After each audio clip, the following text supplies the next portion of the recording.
Bueno, buenas tardes. Retomamos la audiencia del artículo 373 del Código General del Proceso. Procedemos a dictar sentencia.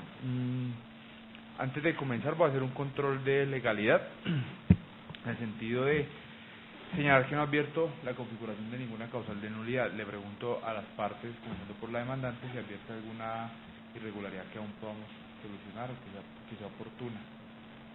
No advierto ninguna irregularidad. Demandada. No advierto ninguna irregularidad. Bien, entonces vamos a dictar sentencia. Comenzamos hablando de la legitimación.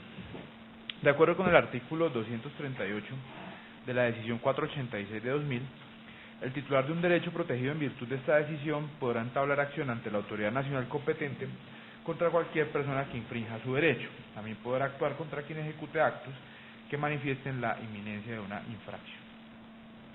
En esa medida, quien cuenta con legitimación dentro de este tipo de procesos, que son las acciones por infracción de derechos de propiedad industrial, es el titular de cualquiera de los derechos que aparecen en la decisión 486. Por esa razón, lo primero que en este tipo de casos se debe determinar es cuáles son los derechos, quién es el titular para establecer si puede lograr esa protección. En este proceso está acreditado que la demandante, es decir, Estrategia Jurídica Nacional e Internacional SAS, es titular de varias marcas que se encuentran registradas ante la Superintendencia de Industria y Comercio. Tales derechos de propiedad industrial son los que se muestran a continuación y cuyas certificaciones aparecen a folios 8 a 14 del cuaderno número 1. Me voy a referir específicamente a estos tres signos, que son Estrategia Jurídica Mixta, clase 42, que ampara servicios jurídicos, cuyo certificado es el 274986.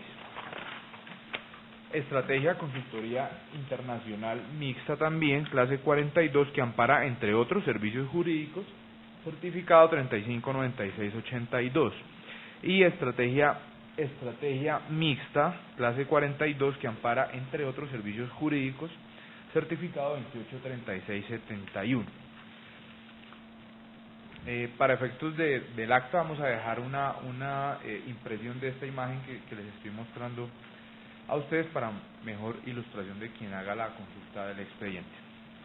Entonces, la titularidad sobre estas tres marcas está perfectamente acreditada en el expediente. En relación con los certificados de registro de las marcas nominativas que aparecen a folios 15 a 17 del cuaderno 1, que son los certificados 390240 y 430508, son las marcas nominativas. Este despacho considera que, en tanto la presentación de la demanda fue el 12 de septiembre de 2017 y los certificados fueron expedidos en los años 2009 y 2011, pues no es posible concluir con certeza que el titular del derecho para la fecha de la presentación de la demanda haya sido la sociedad demandante. Esto lo que implica es que va a poner o pone en tela de juicio que la demandante pueda reclamar algún tipo de protección sobre esas dos marcas, especialmente en lo que tiene que ver con las pretensiones de cese que aparecen en la demanda. Entonces esto impide, pues, dada la distancia que hay entre el 2009-2011 y la fecha de presentación de la demanda, no es posible afirmar que la demandante tenga legitimación para reclamar la protección de estos dos signos. Esto es similar a lo que se expuso en su momento al ser resuelta la solicitud de medidas cautelares. Entonces, estas dos marcas no las voy a tener en cuenta para efectos del estudio que voy a hacer.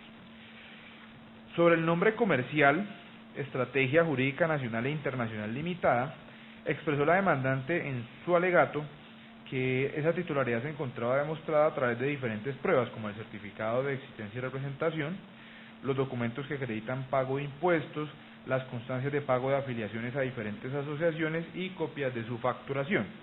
Sobre este punto, obran en el expediente declaraciones de retención en la fuente, declaraciones de retención de impuestos de industria y comercio y pagos a la Cámara de Comercio Colombo-Americana realizados por la demandante, y en ellos es posible ver la expresión Estrategia Jurídica Nacional e Internacional Limitada. Al respecto se pueden consultar los folios 121 a 157 del cuaderno 1. También hay inscripciones a eventos de algo denominado ACIPI, en donde aparece también la expresión, en esos documentos se puede ver Estrategia Jurídica Nacional e Internacional Limitada, como se puede apreciar en los folios 171 y 172 del mismo cuaderno 1. También hay en el expediente algunas cuentas de cobro en las que aparece un signo mixto que contiene la expresión Estrategia Jurídica Nacional e Internacional Consultores Legales, como se puede apreciar en los folios 207 y 240 del cuaderno 1. También existen facturas en las que aparece un signo mixto que contiene la expresión Estrategia Jurídica Nacional e Internacional Consultores Legales, facturas que datan de los años 1999, 2006 y 2010, como se puede ver en los folios 211, 231 y 232 del cuaderno 1. Hay otros documentos, también son facturas, en los que aparece ahí sí la expresión nominativa es Estrategia Jurídica Nacional e Internacional Limitada, Consultores Legales. Ellas datan de 2003, 2010, 2011, 2012 y están en los folios 222, 223, 241, 243, 244, 245 y 246 del cuaderno número 1. Estas pruebas coinciden con lo que se mencionaba en el alegato. Obviamente también tenemos el certificado de existencia y representación legal. Sobre los nombres comerciales, que estas pruebas estaban encaminadas a demostrar la titularidad sobre este tipo de derecho. El artículo 190 y siguientes de la decisión 486 de la Comisión de la Comunidad Andina dice que se entiende por nombre comercial cualquier signo que identifique a una actividad económica o a una empresa o un establecimiento, pudiendo o no coincidir con la denominación social, la razón social u otra designación inscrita en un registro de personas o sociedades mercantiles. Aspecto al que puedo agregar que el derecho exclusivo sobre este tipo de signos, que son los nombres comerciales, se adquieren por su primer uso en el comercio, siempre y cuando ese uso sea personal, público, ostensible y continuo, como lo ha explicado el mismo Tribunal de la Comunidad Andina, y sobre eso se puede revisar el proceso 20 IP de 1997. Este último punto es muy importante porque el nombre comercial es un derecho de propiedad industrial que no se adquiere a través de un registro, no es un derecho que proviene del registro como ocurre por ejemplo con las marcas, sino que es un derecho de propiedad industrial que se adquiere por el uso, especialmente, y esto está en la decisión, por el primer uso que se haga del signo, pero ese primer uso debe ser personal, público, ostensible y continuo. Si ese primer uso no reúne esas condiciones, pues sencillamente no estaríamos frente a un derecho sobre un nombre comercial. Aquí es fundamental que el empresario haga uso de ese signo a lo largo del tiempo, que esté a la vista de los consumidores y que sea continuo. Entonces, estos elementos son fundamentales para poder establecer la titularidad sobre un nombre comercial. Dicho esto, no es posible afirmar en este caso que la demandante ostente un derecho de propiedad industrial sobre el nombre comercial, lo digo con precisión, Estrategia Jurídica Nacional e Internacional Limitada. No se acreditó en este caso que exista un derecho sobre ese nombre comercial. ¿Por qué? Los pagos a impuestos, la retención en la fuente, los pagos realizados a la Cámara de Comercio Colomboamericana, los pagos a CIPI y las facturas que aparecen en los folios 222, 223, 241, 243, 244, 245 y 246 se llevan a cabo a título de razón social, es decir, el uso que se hace de esa expresión no se hace a título de signo distintivo como lo es el nombre comercial. El nombre comercial también es un signo distintivo y en este caso lo que estas pruebas muestran es que el uso de esa expresión se hace para identificar a la persona jurídica, pero como persona jurídica, no se usa a modo de signo distintivo. Ahora, es posible, eso puede ocurrir perfectamente, que el nombre comercial coincida con la razón social, pero ¿cómo se determina cuándo es uno y otro? Pues la forma en que se utiliza, y en este caso la forma en que se utiliza la expresión es simplemente para identificar a la sociedad como persona jurídica y no a título de nombre comercial.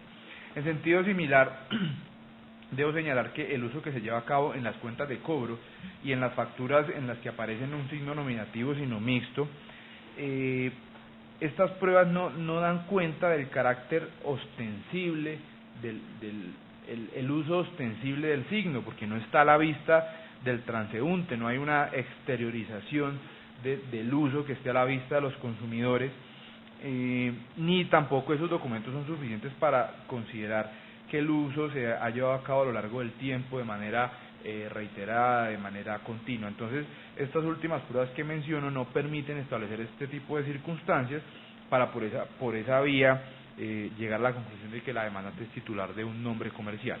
Entonces, no está demostrado que la demandante tenga un derecho de propiedad industrial sobre el nombre comercial Estrategia Jurídica Nacional e Internacional Limitada.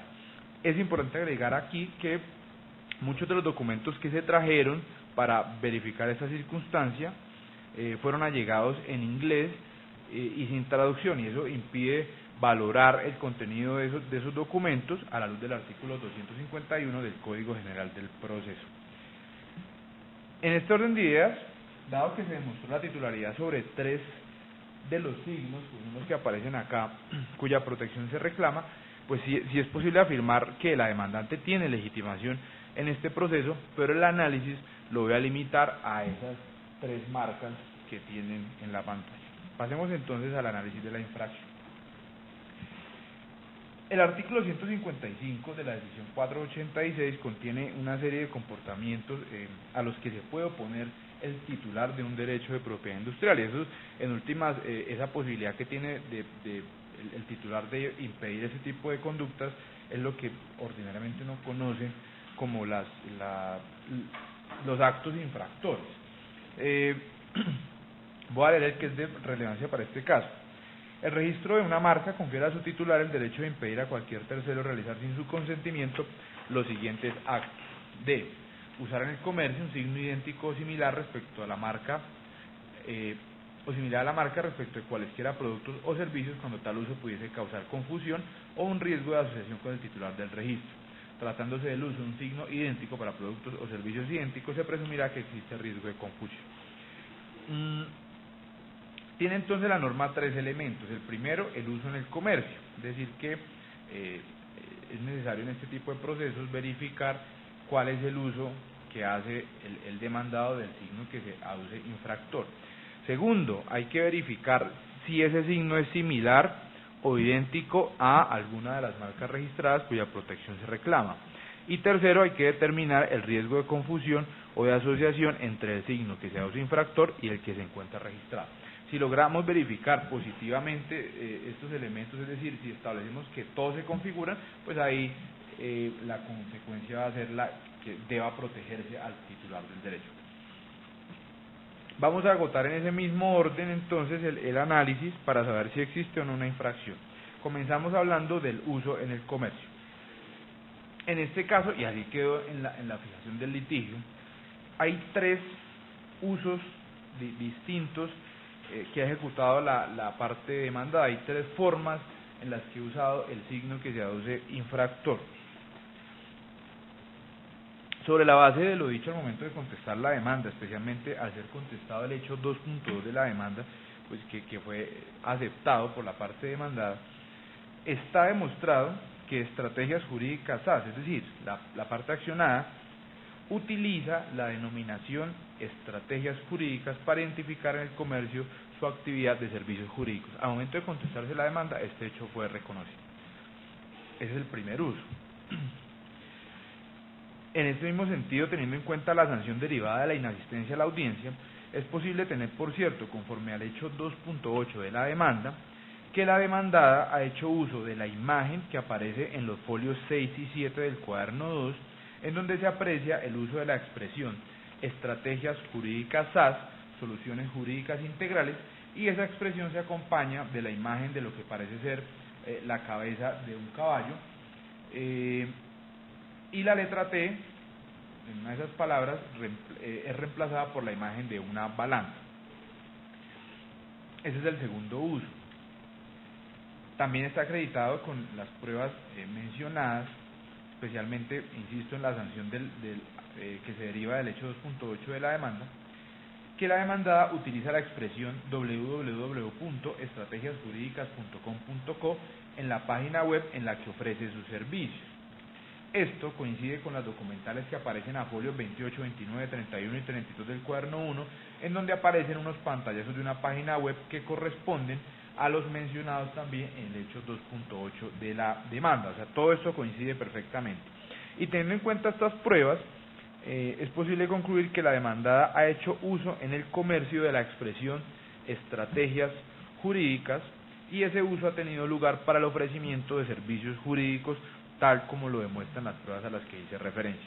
Entonces, insisto, son tres formas de uso: un primer uso denominativo de la expresión estrategias jurídicas, un segundo uso en ese signo mixto que está acompañado de la imagen de los caballos, o de unas cabezas de unos caballos, y el tercero, que es el de la página web www.estrategiasjuridicas.com.co. Esos son los tres usos que voy a analizar en este proceso.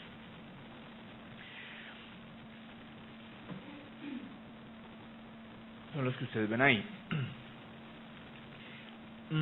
Vamos entonces a verificar si, como ya establecí el uso, que es el primer punto, vamos a verificar si esos usos son similares o idénticos a la marca registrada, y ese ejercicio pues lo voy a hacer con cada una de las tres marcas cuya legitimación se verificó, cuya titularidad a favor de la demandante se verificó. Vamos con la primera marca, que es Estrategia Jurídica Mixta, clase 42, que ampara servicios jurídicos, y su certificado es el 274986. Para ese análisis vamos a hacer tres cotejos distintos. El primero corresponde al cotejo que se debe realizar entre la marca registrada de un lado, pero específicamente en su parte denominativa, es decir, la expresión estrategia jurídica, teniendo en cuenta lo que ya más adelante voy a explicar acerca de los elementos preponderantes de las marcas mixtas. Eso de un lado, y del otro la expresión denominativa, la que aparece en la mitad, estrategias jurídicas. Ese es el primer cotejo que voy a hacer.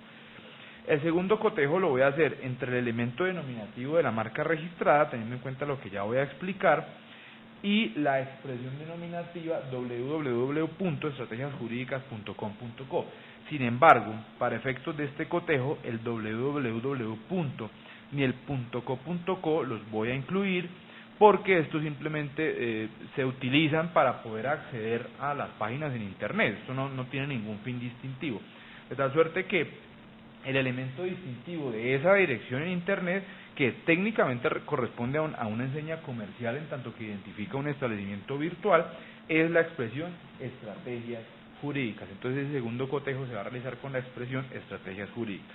Y el tercer cotejo se debe realizar entre la marca registrada y el signo mixto que aparece ahí de primero, estrategias jurídicas a soluciones jurídicas integrales, que es el que está acompañado de la imagen de los caballos. Sobre este último cotejo, y esta es la explicación que les estaba anunciando, es necesario precisar que cuando se cotejan marcas mixtas, hay que tener en cuenta unas reglas que ha establecido el Tribunal de Justicia de la Comunidad Andina. Y lo primero que se debe hacer, según lo que ha explicado el Tribunal, es identificar cuál es el elemento preponderante dentro de los signos mixtos, y después se pasa al cotejo. Sobre esto se puede revisar el proceso 17 IP de 2013. El Tribunal también ha enseñado que por lo general el elemento denominativo del signo mixto es el preponderante, ya que las palabras causan gran impacto en la mente del consumidor, quien habitualmente solicita el producto o el servicio a través de la palabra o denominación contenida en el conjunto marcario. Sin embargo, de conformidad con las particularidades de cada caso, puede suceder que el elemento predominante sea el gráfico, que por su tamaño, color, diseño y otras características pueda causar mayor impacto en el consumidor. Estas son palabras del Tribunal de Justicia. En este caso, el elemento preponderante de la marca registrada es el denominativo, es decir, la expresión estrategia jurídica. De ahí que en todos los cotejos hice referencia a que el cotejo lo iba a basar en este elemento denominativo. ¿Y por qué ese es el elemento preponderante? Pues es muy sencillo, su parte figurativa pasa casi desapercibida, se limita a unos colores que tienen una disposición especial, pero el elemento más fuerte dentro de este signo es la expresión estrategia jurídica. En relación con este punto es importante referirme a lo afirmado por la demandada en su contestación, y que incluso fue reiterado en el alegato, según lo cual este componente de la marca es evocativo y por tanto debería estar permitido su uso. Sobre esto, el Tribunal de Justicia de la Comunidad Andina, lo voy a citar, dice lo siguiente: el tribunal ha señalado a este respecto que las marcas evocativas o sugestivas no hacen relación directa e inmediata a una característica o cualidad del producto como sucede en la marca descriptiva. El consumidor, para llegar a comprender qué productos o servicios comprende la marca, debe utilizar su imaginación, es decir, un proceso deductivo entre la marca o signo y el producto o servicio. Se consideran signos evocativos los que poseen la capacidad de transmitir a la mente una imagen o una idea sobre el producto a través de llevar a cabo un desarrollo de la imaginación que conduzca a la configuración en la mente del consumidor del producto amparado por el distintivo. Y sobre la registrabilidad de este tipo de signos ha dicho el tribunal: así pues, el signo evocativo, a diferencia del descriptivo o genérico, cumple la función distintiva de la marca y por tanto es registrable. Siguiendo esta idea, al margen del carácter evocativo que pudiera tener el elemento denominativo de la marca registrada, según lo que dice la demandada, lo cierto es que, aún asumiendo que esa idea es cierta, eso no le quita el carácter distintivo. Los signos, aunque tengan elementos evocativos, aunque sean evocativos, no por ello dejan de ser distintivos. A diferencia de lo que ocurre con los elementos que son descriptivos o genéricos, que esos elementos sí no son susceptibles de registro, pues por prohibición expresa de la decisión 486. De cualquier forma, no se puede perder de vista que el debate sobre la registrabilidad de este signo, sobre si fue bien concedido o no, no se debe dar en este escenario. Este escenario judicial es simplemente el de la infracción, en donde partimos de un hecho cierto, y es que la marca está registrada. Entonces, este es el escenario de protección del signo que ha sido registrado, que la autoridad determinó su registro. Pero, si el registro estuvo bien hecho o no, no es este el escenario donde se debe discutir, porque eso es propio de la acción jurisdiccional que busca la nulidad del acto administrativo que concede la marca. Entonces yo parto de un hecho, y es que la marca fue concedida, y mientras ese acto administrativo goce, esa resolución goce de presunción de legalidad, doy por hecho que la marca pues cumple con los requisitos de registrabilidad de la decisión 486 de 2000. Por tanto, es claro para mí que el elemento preponderante de esta marca es la expresión estrategia jurídica, o sea, su parte denominativa, la cual advierto distintiva en conjunto, tal cual como está registrada, el conjunto denominativo me refiero, es decir, la expresión estrategia jurídica, y con ella es que voy a hacer el cotejo. En el caso de la demandada, el elemento preponderante también es, estoy refiriéndome a la de los caballos, el elemento denominativo. ¿Por qué? No advierto que su parte figurativa logre superar esa fuerza distintiva que tienen las palabras dentro de los signos, porque pues por regla general a través de ellas es que el consumidor busca el servicio, el consumidor llama hacia al servicio a través de las palabras que contiene el signo. Desde mi punto de vista, los caballos no logran superar la fuerza distintiva de la expresión estrategias jurídicas, a pesar de que, según el Tribunal de Justicia de la CAN, en algunos casos se le debe reconocer prioridad al elemento gráfico. Esto incluso fue puesto de presente en el alegato de la parte demandada. Dice el tribunal que se le debe reconocer prioridad teniendo en cuenta su tamaño, color y colocación, que en un momento dado pueden ser definitivos. El elemento gráfico suele ser de mayor importancia cuando es figurativo o evocador de conceptos que cuando consiste simplemente en un dibujo abstracto. Desde mi punto de vista, esa imagen no evoca los servicios jurídicos, mientras que la expresión estrategias jurídicas sí le da la idea al consumidor acerca de qué es lo que se le está ofreciendo, cuál es el servicio que se le está ofreciendo. Además, si tenemos en cuenta los demás usos de la expresión que hace la demandada, es claro que la forma en que se da a conocer es a través de la expresión estrategias jurídicas, y por esa razón ese es el elemento que es relevante para efectos de hacer un cotejo y poder resolver este caso. También debo aclarar que en el cotejo no va a incluir esas siglas SAS, porque eso simplemente corresponde, eso no tiene fines distintivos, eso simplemente se responde al tipo societario de la accionada.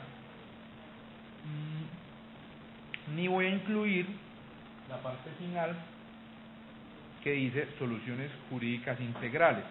el cotejo lo va a limitar a estrategias jurídicas si tenemos en cuenta que la expresión de relevancia por la disposición en que está el signo, por el tamaño, es estrategias jurídicas, mientras que soluciones jurídicas integrales se encuentra en un plano secundario prácticamente, que permite afirmar que el elemento de impacto, el de recordación, no es esa parte de abajo que dijo la demandada, si mal no recuerdo su alegato, es un eslogan. Así que el elemento fuerte aquí es estrategias jurídicas. Sobre la base de estas reglas, entonces, en los tres cotejos se deben realizar con elementos denominativos. La conclusión entonces es la siguiente. Primer cotejo, la parte denominativa, y estoy hablando simplemente de este primer signo, que es el que tiene registro 274986. Primer cotejo, la expresión denominativa estrategia jurídica versus la expresión denominativa estrategias jurídicas, que es el primer uso al que me referí. Segundo cotejo, estrategia jurídica, su parte denominativa, versus estrategias jurídicas, la de la página web, sobre la base de lo que expliqué. Y el tercero, estrategia jurídica versus estrategias jurídicas de la marca mixta. En consecuencia, ya ustedes lo han notado, de cualquier forma, trátese de cualquiera de los tres usos, el cotejo en últimas que aquí se debe hacer es entre la expresión estrategia jurídica y estrategias jurídicas. Ese es el cotejo que se va a realizar. Pues bien, es evidente que existe una similitud entre estas dos expresiones, pues la única diferencia que existe es la letra S que se usa al final de cada una de las palabras, es decir, estrategias jurídicas, lo cual únicamente agrega como diferencia que la expresión estrategia jurídica es convertida al plural, y esto pues no ofrece ninguna diferenciación que sea relevante para poder diferenciar un signo del otro, todo lo cual me lleva a afirmar que estos signos son altamente similares. Su única diferencia es una S al final de la palabra, pues mientras en un caso es estrategia jurídica, en el otro es estrategias jurídicas. Segundo cotejo.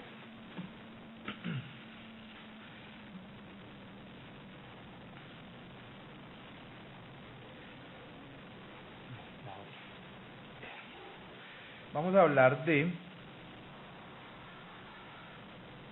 la marca Estrategia Mixta clase 42, que ampara, entre otros, servicios jurídicos y cuyo certificado es el 283671. 283671 es esa.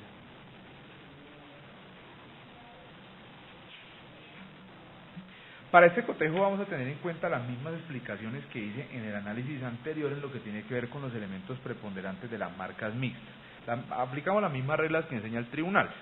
En el caso de este registro, el elemento preponderante es la expresión denominativa estrategia. Esto es evidente, pues su parte figurativa se limita a una franja, que ustedes la pueden ver ahí encima, que obviamente no supera la fuerza distintiva que tiene la palabra, en este caso la palabra estrategia. En este orden de ideas, el cotejo que se debe hacer, en el caso de los tres usos, como también antes lo expliqué, es de las expresiones estrategia, por un lado, y por el otro, estrategias jurídicas. Esto pues siguiendo la misma lógica del análisis anterior. Como ya lo habrán concluido, la demandada incluye todo el elemento denominativo, es decir, toda la palabra estrategia, que es parte de la marca registrada. Sin embargo, no podemos hablar en este caso de que exista una verdadera similitud entre los signos estrategia y estrategias jurídicas, pues no podemos perder de vista que de cualquier forma la palabra estrategia, si bien es registrable y fue registrada, porque no es ni descriptiva ni genérica ese tipo de servicios, lo cierto es que sí tiene un carácter evocativo, y al ser evocativa sí tiene una debilidad dentro del signo. Me explico, porque o sea, siguiendo esta idea, la reproducción que hace la demandada de la expresión estrategia para decir estrategias jurídicas agregándoles elementos adicionales jurídicas, porque el elemento registrado es estrategia, pero la demandada usa estrategias jurídicas. El hecho de agregarle esa expresión jurídicas la hace diferenciable, le otorga, hace que sea diferente a la expresión simple estrategia. Es suficientemente diferenciable y por tanto no se puede considerar realmente que aquí haya un uso similar. Así que este elemento diferenciador que agrega la demandada me permite descartar que en el caso de este registro realmente exista una similitud. Tercera marca, tercer cotejo. Estrategia Consultoría Internacional Mixta, clase 42, que ampara entre otros servicios jurídicos, certificado 359682, insisto en las reglas de cotejo establecidas por el Tribunal de Justicia, para la identificación del elemento preponderante. En este caso, nuevamente, el signo denominativo, que para este caso es Estrategia Consultoría Internacional. ¿Por qué? Porque su parte figurativa se limita a una imagen abstracta que, al menos desde mi punto de vista, no supera la fuerza distintiva de su parte denominativa, y que pues esa es la regla general con la que los consumidores se refieren al servicio, y de ahí la fuerza distintiva de la fuerza que tienen las palabras en los signos. En este orden de ideas, el cotejo que se debe hacer en relación con este registro es, de un lado, estrategia consultoría internacional, y del otro, estrategias jurídicas. En ese caso, lo único que el demandado replica del elemento denominativo de la marca registrada es la expresión estrategia. Insisto, un extremo es estrategia consultoría internacional y el otro es estrategias jurídicas. Entonces, lo único que reproduce es la expresión estrategia, y eso es insuficiente para que podamos hablar de una similitud, pues la marca registrada se encuentra acompañada de otras palabras como son consultoría internacional, al tiempo que el signo que se da a su infractor se acompaña de la palabra jurídicas, aspectos que son suficientemente diferentes y hace que no necesariamente tengamos que hablar aquí de que los signos son similares, porque coinciden únicamente en una palabra, que es la palabra estrategia. Así que en el caso de esta marca tampoco existe similitud. Bien, hecho este ejercicio, pasemos a hablar entonces del riesgo de confusión o de asociación. Determinada la similitud que existe entre la marca Estrategia Jurídica Mixta, clase 42, que ampara servicios jurídicos y cuyo certificado es el 274986, y el uso que lleva a cabo la demandada de la expresión estrategias jurídicas, resta establecer el riesgo de confusión. En este punto, tengamos en cuenta que el uso que hace la demandada se lleva a cabo para el ofrecimiento de servicios jurídicos, mientras que la marca se encuentra registrada precisamente para servicios jurídicos. En ese orden de ideas, es claro que el uso de una expresión altamente similar para el ofrecimiento de servicios idénticos a los registrados puede llevar a que los consumidores acudan a solicitar los servicios de la demandada pensando erróneamente que se trata de aquellos amparados por la marca de la demandante. Es decir, que en este caso, en lo que respecta a ese signo, existe un riesgo de confusión y por tanto una infracción a los derechos de propiedad industrial de la sociedad demandante. Establecida la infracción, hablemos entonces ahora de los perjuicios, y sea esta la ocasión de reiterar la actual posición que tiene este despacho en lo que tiene que ver con los perjuicios causados con la infracción de derechos de propiedad industrial, postura que fue expuesta ampliamente en la sentencia 1600 de 27 de diciembre de 2018 dentro del expediente 2016-18-5373 proferida por este mismo despacho. Para hablar de este tema entonces, comencemos hablando de la diferencia que se debe hacer entre los conceptos de daño y de perjuicio. El daño. La Corte Suprema sobre esto ha explicado que consiste, y cito a la Corte, en la vulneración de un interés tutelado por el ordenamiento legal a consecuencia de una acción u omisión humana que repercute en una lesión a bienes como el patrimonio o la integridad personal y frente al cual se impone una reacción a manera de reparación o al menos de satisfacción o consuelo cuando no es posible conseguir la desaparición del agravio. Esto es una sentencia de la Corte de 6 de abril de 2001, radicado 5502. Al aplicar esta definición a los procesos por infracción de derechos de propiedad industrial, la conclusión a la que llego es que en esta materia el daño se ve materializado en la infracción del derecho de propiedad industrial, es decir, en la vulneración de las prerrogativas exclusivas que ostenta el titular. Lo anterior en la medida que el uso no autorizado constituye una afrenta a la exclusividad que confieren las normas contenidas en la decisión 486. Ese es el daño. Ahora hablemos del perjuicio. Este es definido por la Corte Suprema como la consecuencia que se deriva del daño para la víctima del mismo, y la indemnización corresponde al resarcimiento o pago del perjuicio que el daño ocasionó. En esta materia de infracción de derechos, el perjuicio corresponde a la consecuencia que se deriva de la infracción, el cual, para que sea indemnizable, debe ser, por supuesto, demostrado dentro del respectivo proceso. Es carga de quien alega haber sufrido un perjuicio demostrarlo. Esto a tono con el artículo 167 del Código General del Proceso, que establece la carga de la prueba, y porque en materia de propiedad industrial no existe ninguna norma que establezca una presunción que avale la posibilidad de relevar al demandante de la prueba del perjuicio. Luego siempre se debe demostrar. Daño y perjuicio. Hablemos ahora del artículo 243 de la decisión 486, que toca directamente con este tema. El artículo 243 de la decisión señala lo siguiente: para efectos de calcular la indemnización de daños y perjuicios, se tomará en cuenta, entre otros, los siguientes criterios: a. El daño emergente y el lucro cesante sufrido por el titular del derecho como consecuencia de la infracción. B. El monto de los beneficios obtenidos por el infractor como resultado de los actos de infracción.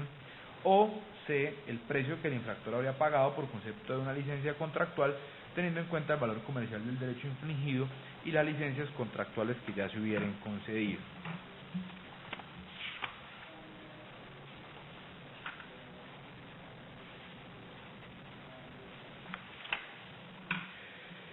Al respecto, si observamos con detenimiento este artículo, vamos a encontrar que su encabezado usa la palabra criterios, que estos criterios se usan para calcular la indemnización de daños y perjuicios, y esto que el artículo denomina criterios aparecen discriminados en tres literales, como ya los leí.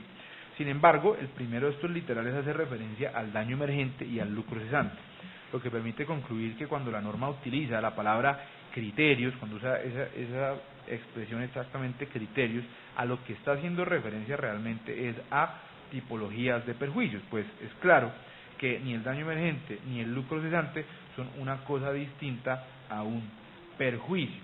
Eso es fácil aclararlo con el artículo 1614 del Código Civil colombiano, en donde se habla acerca, donde está la definición de el daño emergente y el lucro cesante. Teniendo en cuenta esta idea, es decir, que el daño emergente y lucro cesante son perjuicios, y que en consecuencia cuando el artículo 243 utiliza la palabra criterios, se está refiriendo a perjuicio. Siguiendo esta lógica, pues es dable concluir que los demás criterios, es decir, los contenidos en los literales B y C del artículo 243, también corresponden en realidad a tipologías de perjuicio, tal cual como ocurre con el literal A. ¿Por qué? Pues porque si entendiéramos de una forma distinta esta norma, ese listado no tendría mucho sentido si consideramos que hacen parte de un mismo encabezado. O sea, el artículo 243 arranca con un encabezado que tiene un listado, y ese listado pues tiene que referirse a lo mismo. Entonces, si el literal A son perjuicios, literal B y C también deben serlo. En ese orden de ideas, los beneficios obtenidos por el infractor y el valor de una licencia hipotética son en sí mismos perjuicios que son indemnizables, y que lo son porque el legislador de propiedad industrial así lo quiso. No es que esto ocurra en todas las materias. En esta especial materia, que tiene una especial relevancia y unas especiales características en tanto que estamos frente a activos intangibles, pues el legislador decidió establecer unas tipologías de perjuicios distintas a las que tal vez conocemos ordinariamente del derecho civil. Valga finalizar este punto dejando claro que ese artículo 243 no es limitativo. Es posible solicitar otras tipologías de perjuicios, solo que el 243 pues contiene algunas Y a esta conclusión nos llega porque el mismo artículo 243 dice, entre otros, luego en ese tipo de procesos es posible solicitar otro tipo de perjuicios distintos a los de los literales A, B y C. Eso en lo que tiene que ver con el perjuicio. Ahora hablemos de su cuantificación.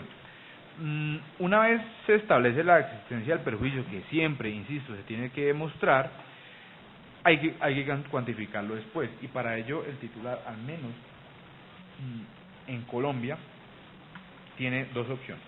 Una es el juramento estimatorio. Esta posibilidad proviene del artículo 206 del Código General del Proceso, que señala que quien pretenda el reconocimiento de una indemnización, compensación o el pago de frutos o mejoras deberá estimarlo razonadamente bajo juramento en la demanda o petición correspondiente, discriminando cada uno de sus conceptos. Dicho juramento hará prueba de su monto mientras su cuantía no sea objetada por la parte contraria dentro del respectivo traslado. Solo se considerará la objeción que especifique razonadamente la inexactitud que se le atribuye a la estimación. Así, si el demandante opta por este sistema, es decir, por el del juramento estimatorio, debe plantear en su demanda cuál es su perjuicio, cuál es su cuantía y hacer la estimación razonada.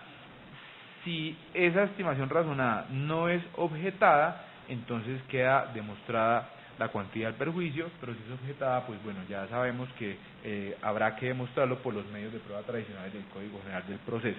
Esa es la primera opción, el juramento estimatorio. Pero hay una segunda opción que es exclusiva para procesos de infracción de marcas, que es lo que se conoce como el sistema de indemnizaciones preestablecidas. Esto viene de la ley 1648, que fue reglamentada por el decreto 1074 de 2015. Según este régimen, se entenderá que si el demandante al momento de la presentación de la demanda opta por el sistema de indemnización preestablecida, no tendrá que probar la cuantía de los daños y perjuicios causados con la infracción. Desde ese punto de vista, si el titular se acoge al sistema de indemnizaciones preestablecidas, va a quedar relevado de demostrar la cuantía del perjuicio, no el perjuicio, la cuantía del perjuicio, y la tasación de ese de la cuantía de ese perjuicio va a quedar a lo que establezca el juez en la sentencia, y para ello pues la norma establece un mínimo y un máximo y unos criterios sobre los cuales el juez se puede mover para saber cuánta suma va a otorgar entre los 3 y los 100 salarios, que son las posibilidades que ofrece el decreto. Bueno, ya de estas precisiones teóricas, hablemos de los perjuicios reclamados en este asunto. En la demanda, especialmente folio 23 del cuaderno 2, se mencionan los perjuicios que se reclaman. Me voy a referir a cada uno de ellos. El primero es la pérdida de la fuerza distintiva de los signos. En este caso, pues ninguna prueba acredita que la marca infringida haya tenido cierta fuerza distintiva que se haya perdido con ocasión del uso infractor que llevó a cabo la demandada y que ello pudiera representarle algún tipo de afectación patrimonial. Realmente en el debate probatorio no existió ningún esfuerzo encaminado a demostrar esa pérdida de la fuerza distintiva del activo de propiedad industrial. Entonces ese perjuicio pues no lo va a reconocer en esta sentencia. También alegó la demandante como perjuicio el contemplado en el literal B del artículo 243. Sobre esto debo afirmar que ese perjuicio se encuentra plenamente demostrado, y me refiero al denominado beneficios obtenidos por el infractor, teniendo en cuenta para ello pues las explicaciones que hace un momento sobre esta tipología de perjuicio. ¿Y cómo está demostrado? Pues el dictamen pericial allegado por la demandante, especialmente si vemos el folio 150 cuaderno 3, allí podemos establecer que la demandada ha obtenido ingresos durante los años 2014, 15, 16, 17 y 18, es decir, ha obtenido beneficios a partir del uso de la expresión infractora. ¿Por qué? Pues porque ha tenido unos ingresos. Eso demuestra el perjuicio establecido en el literal B del artículo 243, y así lo voy a reconocer en esta sentencia. No voy a reconocer la tipología de perjuicio establecida en el literal C del mismo artículo, que es la licencia hipotética, y que también reclamó la demandada. ¿Por qué? Porque si observamos bien la redacción del literal B, al final aparece una O disyuntiva que lo que hace es que se excluya la posibilidad de recibir una indemnización sobre la base del contenido del literal C si el juez ha reconocido otra distinta. Esta se puede pedir pero sola. Y dado que voy a reconocer una indemnización acudiendo al literal B, pues el literal C no lo voy a reconocer. Entonces el perjuicio que está demostrado en este caso es el denominado beneficios obtenidos por el infractor. Pasemos a cuantificarlo. Voy a acudir entonces al sistema de indemnizaciones preestablecidas, que fue la opción planteada en la demanda, y para ello recuerdo que conforme al artículo 2.2.2.21.2 del decreto 1074 de 2015, en caso de que el demandante opte por el sistema de indemnizaciones preestablecidas, dicha indemnización será equivalente a un mínimo de 3 salarios mínimos legales mensuales vigentes y hasta un máximo de 100 salarios mínimos legales mensuales vigentes por cada marca infringida. Esta suma podrá incrementarse hasta 200 salarios cuando la marca infringida haya sido declarada como notoria por el juez, se demuestre la mala fe del infractor, se ponga en peligro la vida o la salud de las personas y o se identifique la reincidencia de la infracción respecto de la marca. El parágrafo de esta misma norma también señala que para cada caso particular el juez ponderará y declarará en la sentencia que ponga fin al proceso el monto de la indemnización teniendo en cuenta las pruebas que obren en el proceso, entre otras la duración de la infracción, su amplitud, la cantidad de productos infractores y la extensión geográfica. Sobre la base de esta norma, para determinar la indemnización, pues hay dos aspectos que quiero tener en consideración. El primero es que la infracción se ha presentado a lo largo de al menos 5 años, como lo demuestra el dictamen pericial. Pues lo que ofrece este dictamen es que hay 5 años de ingresos, 2014, 2015, 2016, 2017 y 2018. Entonces ese es un parámetro de tiempo que tengo de la comisión de la infracción. Y lo segundo es que los ingresos, según este dictamen, ingresos que obtuvo la sociedad, es de 284.552.329 pesos. Teniendo en cuenta lo dicho y con fundamento en este artículo 2.2.2.21.2 del decreto 1074 de 2015, condenaré a la demandada a pagar a título de indemnización de perjuicios la suma equivalente a 50 salarios mínimos legales mensuales vigentes, que equivalen a 41.405.800 pesos. Indemnización pues que por supuesto deberá pagar la demandada a favor de la demandante. ¿Y qué me resta? Hablar de las agencias en derecho. En cumplimiento de lo previsto en los artículos 365 y 366 numeral 3 del Código General del Proceso, fijaré las agencias en derecho correspondientes a la primera instancia del proceso a cargo de la demandada. Para esto voy a tener en cuenta las tarifas establecidas por el Consejo Superior de la Judicatura en acuerdo PSAA 1610-554, específicamente el artículo 5 numeral primero, que se refiere a procesos de primera instancia, bajo el criterio que aparece allí que se llama naturaleza del asunto, al tratarse un proceso sin cuantía determinada, porque aquí se aplica el régimen de indemnizaciones preestablecidas, luego no hay una cuantía previamente determinada. Sobre esa base, fijo por concepto de agencias en derecho la suma equivalente a 10 salarios mínimos legales mensuales vigentes a favor de la parte demandante. Esto asciende a la suma de 8.281.160 pesos. Sobre la base de todas estas consideraciones, acogeré parcialmente las pretensiones de la demanda. En mérito de lo expuesto, el asesor asignado a la Delegatura para Asuntos Jurisdiccionales de la Superintendencia de Industria y Comercio, en ejercicio de las facultades jurisdiccionales conferidas por el Código General del Proceso, administrando justicia en nombre de la República de Colombia y por autoridad de la ley, resuelve: primero, declarar que el uso que la Sociedad de Estrategias Jurídicas SAS hace de la denominación estrategias jurídicas para identificar servicios jurídicos en el territorio colombiano constituye una infracción a los derechos de exclusividad que la Sociedad Estrategia Jurídica Nacional e Internacional SAS ostenta sobre la marca Estrategia Jurídica Mixta con certificado 274986. Segundo, ordenar a la Sociedad Estrategias Jurídicas SAS cesar los actos de infracción que viene desarrollando en violación de los derechos de propiedad industrial de la Sociedad Estrategia Jurídica Nacional e Internacional, titular de la marca Estrategia Jurídica Mixta, con certificado 274986.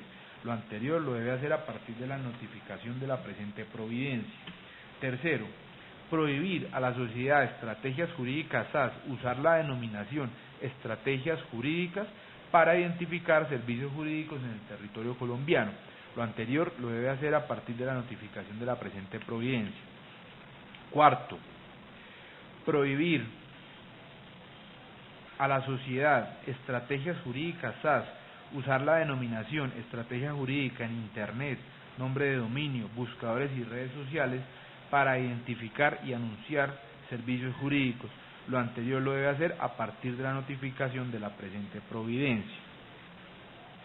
Quinto, condenar a la sociedad Estrategias Jurídicas SAS a pagar a favor de la sociedad Estrategia Jurídica Nacional e Internacional SAS la suma equivalente a 50 salarios mínimos legales mensuales vigentes. Esto es la suma de 41.405.800 pesos. Lo anterior deberá pagarlo en un máximo de 30 días hábiles siguientes a la notificación de esta providencia.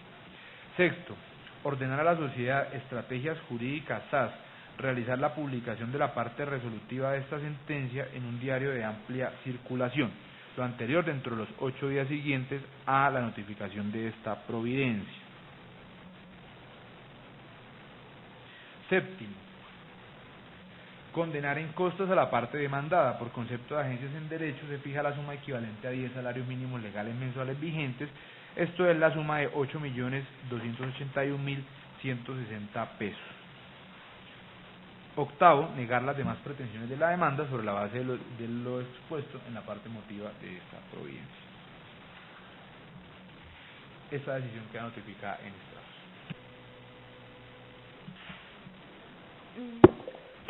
Señor juez, no sé si sea posible que usted me conceda unos minutos. Sí, claro. Yo voy a presentar un recurso de apelación a la sentencia, teniendo en cuenta la cuantía de... Esperemos, digamos que para saber qué esperamos, ¿no? Ok. Esperemos y luego... Vale, perfecto.